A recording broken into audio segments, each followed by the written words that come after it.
standing in the compound of the headquarters of the World Trade Organization, the world's only trade regulator. Now, I'm going to show you exclusive details inside this compound, which normally you won't be able to come in because you'll need a special badge. And today I have a very special guide, and I'll show you in just a moment. But first of all, let me start taking you on a tour inside the corner of this compound, which has got a very interesting Chinese perspective. And here's my guide. How are you? Hello, Mr. Azevedo. Thank you very much for having us. My pleasure. Welcome to the WTO. Thank you very much. You and your guests. Yes, so this is the Director General of the World Trade Organization, Mr. Roberto Azevedo, and he is my special guide today. So, where should we start? Why don't we start with the Chinese Garden, Okay. which is a place for relaxation, something that was built by the Chinese delegation and mission, and I think it's a good place to start, a Chinese touch to the WTO. With great pleasure, as a Chinese. Yeah, well, I follow let's do you. that. Thank you. Okay. So, this is it, the Chinese Garden. Maybe we can go across. So it's very typical, and the street is right there, so everybody who passes by in front of the WTO has a pretty good view of the pavilion. of the garden. Yes. Come this way. The main building is on that side. So When was this built? it was built in the early 20th century, 1930 something like that. I don't have This the whole exact date. whole building. That building over there. Okay. And it was expanded over time. Originally, it was built for the ILO, so the International Labor Organization. I see. That was even before the war. And maybe go this way. Okay. Yeah. And it was much smaller than this at the time, but we preserved the architecture.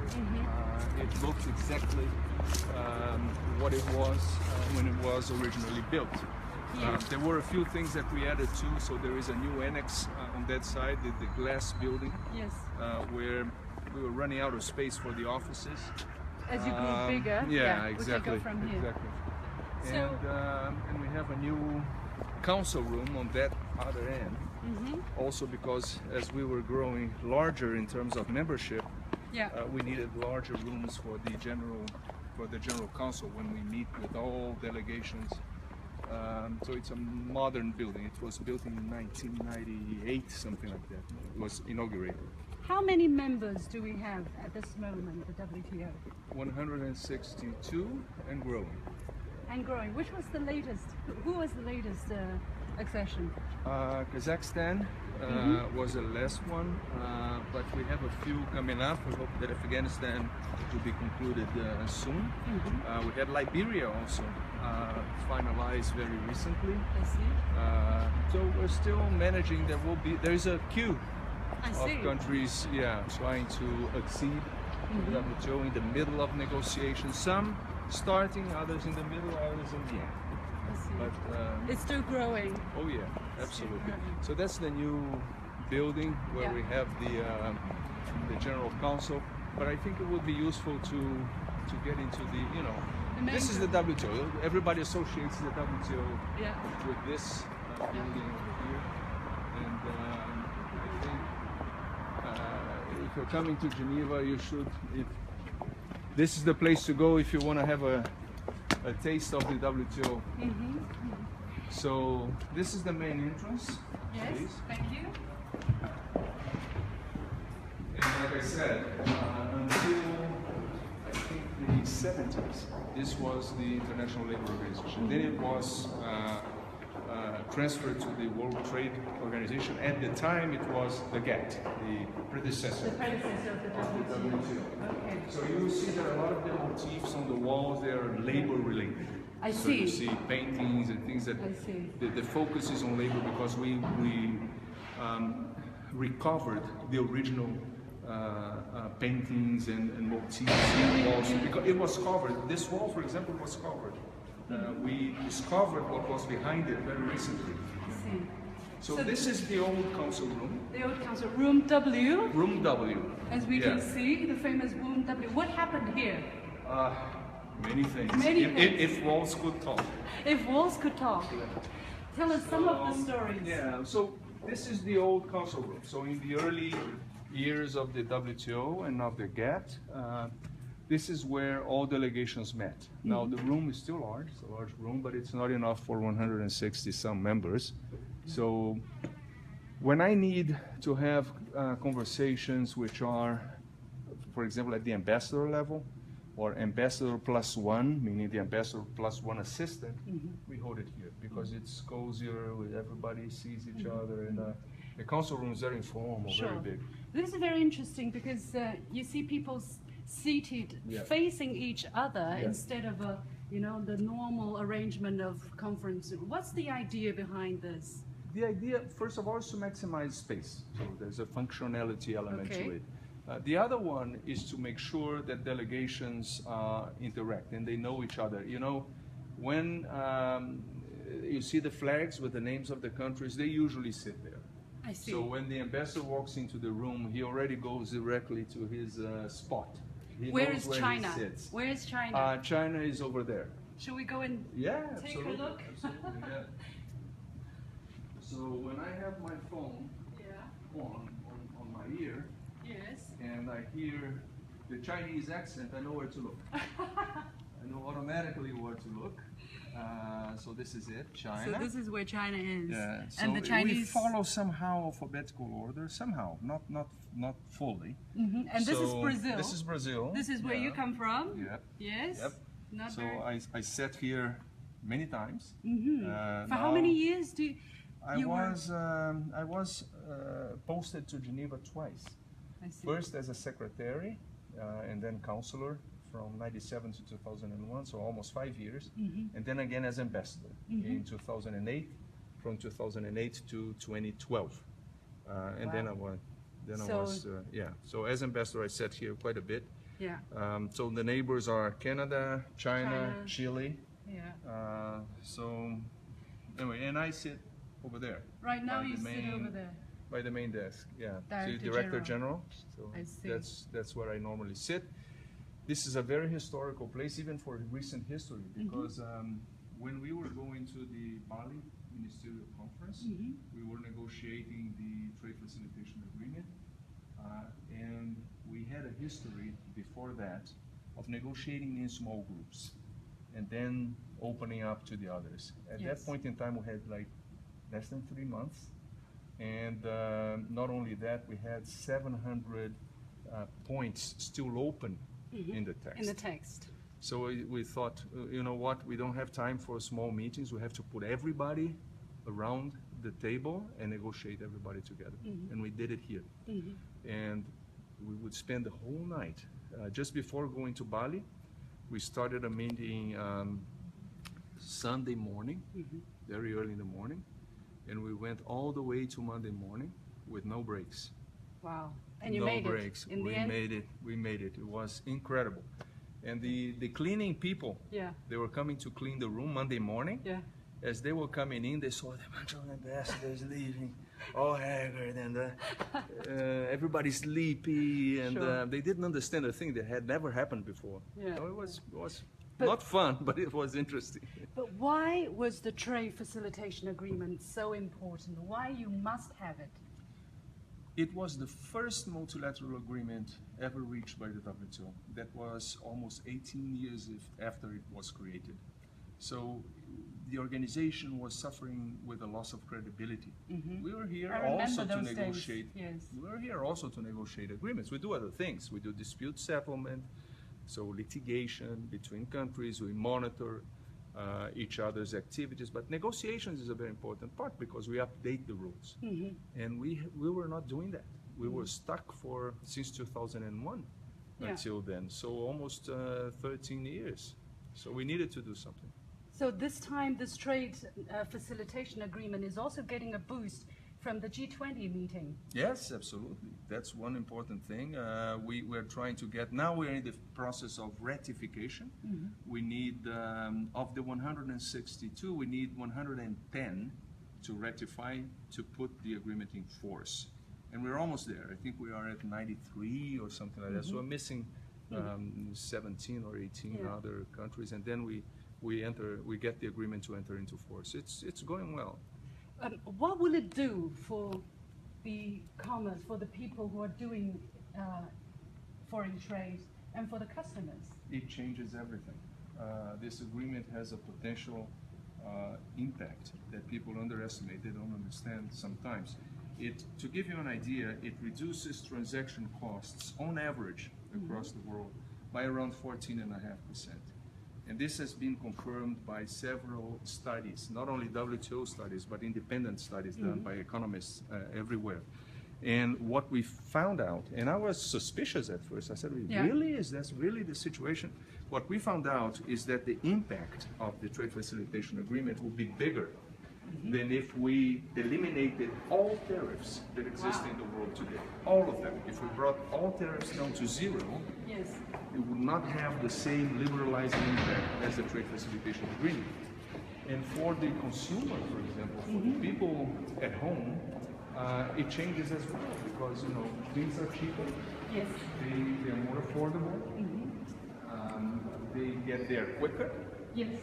So it is a game changer, this agreement. So we're going up, as you can see. And the International Labour Organization heritage pages. You see that painting right there? Where you see these people working on the blue panel? That's what they thought a computer would look like. Wow. At the time, there were no computers, they didn't exist. They heard about computers, so they started, that's what they thought a computer would look like. And it's very funny because it looks kind of organic. It looks like an operation that they're trying to do. Or... They have no clue what a computer would look like, so that's it. That's very interesting. This is the internal patio where the delegates sit down and meet. The tree is it's a very good touch. It's a real tree. It's a real tree. It was there before. Wow. So it was built around the tree to preserve the tree. I see. Wow. And it's a nice open space. So we go up. This is where my office and my team work from. So on the wall you see also labor motifs. These are Portuguese tiles. Very famous. The Portuguese are very famous for their tiles. So we also recovered that.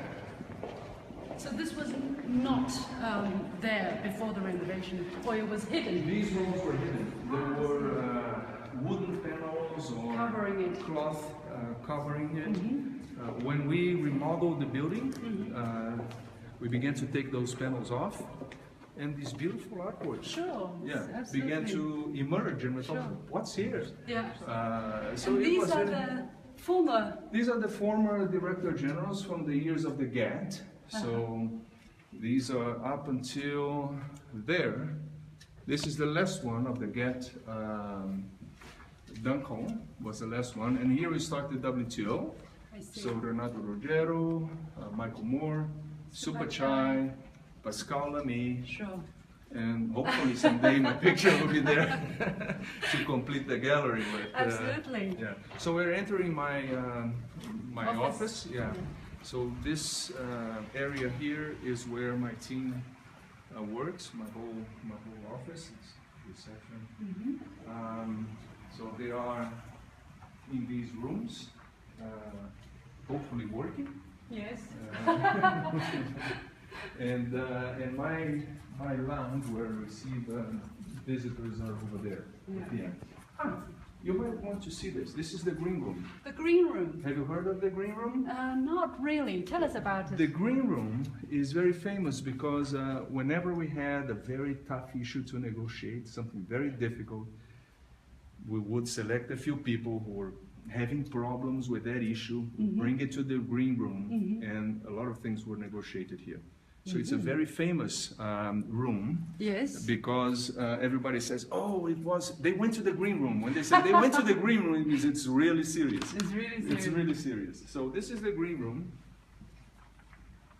And as you'll see, it's not green at all. Why is it called green room? It was never green. It was never green? Never green. The idea is that it comes from theater. In theater, when you have a less meeting before a play or before a show, they go to a green room where they do the less rehearsal. They dress up, they do this very less rehearsal. Elements. Right, just before the real thing. Okay. So they call it the green room because this is where the less rehearsal happens before it really goes to the big room, and then by then everything has to be solved or it's a disaster. Was it in use this time before the G20? No. Not really. No. Not no. really. What kind of... I'm trying to avoid that. Yes. Because it gives the perception that decisions are taken by a few. Behind closed doors. Behind closed doors. Look, and I try to be as transparent as I can. When I need to meet a few to solve something that is problematic to those countries, I bring them here, then I go to the larger room and I say, look, I met with them upstairs, so very transparent. We talked about this. This is what they suggest. What do you think? Sure. And then you open it up for everybody else. Sure. But we try to avoid meetings here as much as we can. Because transparency is really a very especially as you grow. As you have an organization with 160 some countries, it's important that they feel that they are part of the decision-making process, and they are indeed. We decide by consensus here. But it's also a paradox here. I'm going to ask you this question because the WTO system, where every country has a vote, is democratic, it's transparent, but also on the other hand seems to lack efficiency in decision making. Is there a problem there in the system? I think, well, we do have a difficulty to decide because all decisions are taken by consensus. So one country that says no, it's no. And it can be any country. They all have the same voice, the same weight. Whether they're big or small. Whether they're big or small, they all have veto power, let's put it this way. So it is difficult, which means we have to work in a very inclusive manner, in a very transparent manner, if we want everybody to be on board. So that's a problem. What is not a problem, I think, is the fact that we are too many. Because sometimes I hear that. You are 162 countries, how can you possibly get one? Most of the problems, the intractable problems, they are not between 160, they're between 2, 3, or 4. So if you can find a solution for those that have a real problem with those issues, we bring it to the larger room and to the membership. Usually it's accepted, and they all know that that was the balance that was possible to find for that particular point. So the problem again is not the numbers, it's big differences between some players. Okay, the political will maybe sometimes. That's a sentence, a phrase that is also said here, political will, political will. Political will does not overcome national interest. So it's a balance. But I think we have shown over the last almost 4 years that we can do it. And we have been doing it. We did it in Bali. We had very important multilateral agreements. We did it in Nairobi again. Extremely important outcomes there. So let's hope that it continues this way. So this is my lounge. Thank you. So this is where I receive the visitors. It's a nice view of nice the lake. view of the Geneva Lake. But they don't look at the lake, otherwise they will get distracted. So that's why you put the sofa exactly. So I usually sit here, and the delegation visiting me sits here. And the meetings have a moment to start and to finish. So I receive a lot of people during the day. But when we say 20 minutes, it's 20 minutes. That's it. So we have to be very objective about our conversation. But it's very used. I'm here most of the day.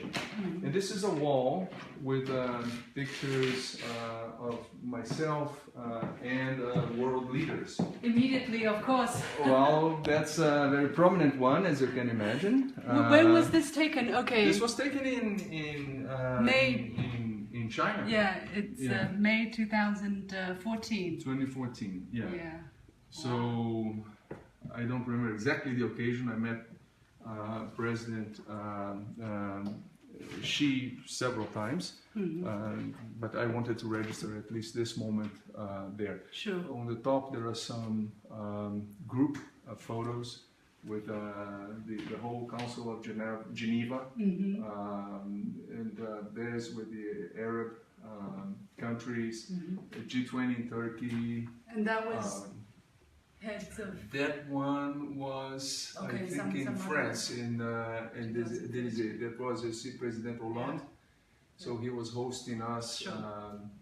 leaders of the international organizations. He does that sometimes. And well, so this was the idea for this was to show to members who come here to talk to me that the organization that they're in has reach and reaches the highest political leaders and at the highest level everywhere, so that they hopefully they will pay attention to what we're doing and that they will be committed to negotiations and make sure that we continue being relevant and important in this way. Do you have an impression, you've been in office for almost exactly 3 years, do you have the impression that the WTO has become more relevant, especially in lead up to this G20 where I see unprecedented involvement of the World Trade Organization? I have no doubts about that, and I can tell that as an insider, because I have been working directly with WTO issues since 1997, when I was first posted here. We had moments of intense negotiations, particularly during the moments when we were trying to finalize the Doha round between 2006 and 2008. They were very intense, very difficult, but at the end it was frustration because we couldn't do it. Sure. At least now we're having intensity, but with results. And I think that is instilling members with confidence. They begin to believe that we can do things and that we have been doing things. So that's changes from water to wine, everything that we're doing. Wow. So you have one more year which is left in your current mandate. Yeah. Will you be seeking a next term, or have you thought about it to have continuity in the momentum? Well, there were a lot of people asking me about that in the first semester, whether I was willing to continue, and I told members that I will be available. I confess that there was a moment when I said, no, one term is just too, it's very intense doing what we do here. Sure. So I thought, one term is enough, but we have done so much, and there is so much to do still that I think, I don't know, I hope I can help. So I will be available. If members feel that that's something they want, I will be there for another 4 years. Finally, you will be traveling to Hangzhou. Do you have your schedule already? Do you know what you will do, what you will meet, who you will meet there? I'm very excited about that because China has been very involved as a presidency. They have been working with us, preparing this for quite some time now. One of the things we did together, the WTO and China, was the World Trade Outlook Indicator. This, I'll show you. Sure. Yeah, this is, we did together. Yes. China and us. So you see this, I'm going to show you. Yeah. So this gives you an indication of what is going to happen for trade growth in the near future. So this is the indicator. At 100, exactly at 100, it means that trade will grow as expected, as the projections are showing, so on trend. If you go to the green here, it's above trend. It means it's actually good news. All indicators, which means transactions that are being closed, number of containers that are being shipped, and things like that. So it shows that trade is going to grow faster than we expected. And of course, the red is the other way around. It will grow slower than we expect. This is the situation today. So we're almost at 100, which means we're going to maintain the growth that we were expecting, which is not brilliant. Which is already a slow growth that we are which seeing. is not brilliant. It's very moderate. I hope that we can change this picture, and the way to do that, I think, is part of it is having coordination and cooperation of the G20 countries. So that's something that we're going to be doing there. So this is designed specifically to give the policymakers tangible, real-time idea of what is happening in world trade. Yes, so that they know in advance that certain things are happening or not happening, that we are going in the right direction. If that needle begins to go towards the red zone, we need to do something, because it shows that trade is going to grow even slower than we expected and anticipated. I see. Well, there are so many things we can talk about, Oh, but I yeah, don't think absolutely, no. we can have all the time. But anyway, that was Also a great... because I have to get on a plane. Sure, sure. I think we had a great chat. I'm Yeah, just going to absolutely. check very quickly whether we have any outstanding questions or specific comments coming from the viewers. If I don't see any, here we go. We have already 170 comments, 1.k likes. Okay. So that's like 1,800 people already liked it. Can I like back? Of course. So I like back. You like that? Okay, some of the comments. WTO has a Chinese garden? Impressive. Okay. Part of daily life, telling the truth required. I love newspaper. Okay, I don't know. Oh, the famous green room. Great stories. GD evening. I don't know. Hi, good evening. Okay, they're from somewhere where it's evening. Nice. So I think mostly positive comments. Not so many questions yet, but I think it's good that If there are not many questions, it's because I think we understood. did somehow They understood what they were expecting. Yeah, Yeah. no, that's very helpful. You're always welcome, and in China, of course, to the organization, to the inside of the organization. I'm very happy with what we have achieved so far. There's still a lot to do. Sure. I think one of the biggest challenge that we have is to make trade more inclusive. I think we still have a field where the big companies are the ones that they have an easier time doing trade and participating in the global value chains. We need to make it easier for the smaller enterprises as well. And we want to make sure that the benefits of trade can also reach everybody, that it's not concentrated in some areas, that we can, the regular citizen, everybody will feel the benefits of trade much more intensely than they ever have. We're looking forward to seeing some changes. Yeah, well, me soon. too.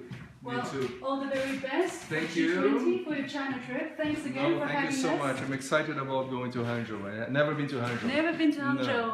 I hope you'll like it. I'm I'm sure sure I you'll like will. it. I'm sure I will. Okay, shall we sign off to the people together? Yeah, absolutely. Thanks for following us. Thanks for watching this. Bye-bye. See you later. Bye. Bye.